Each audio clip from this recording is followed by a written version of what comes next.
What's up guys, you're watching the Sid Show, and if you're new in my channel then don't forget to subscribe and a like. And today we are going to talk about the PlayStation 4, how to fix the PS4 NP-41772-1 deactivate PS4 as a primary. So I'm just going to share my screen on my left side. Here we are at the screen, and now we go to the settings, PlayStation 4 settings and account information.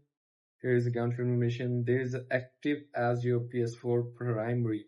If your PS4 is activated, look at the activated and deactivate. Simply you just go to the deactivate, and here we are. Simply just tap on the deactivate, and here is it.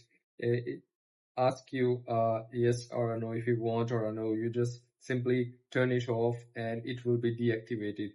So simply that's how you can fix this error and deactivate as a primary PS4.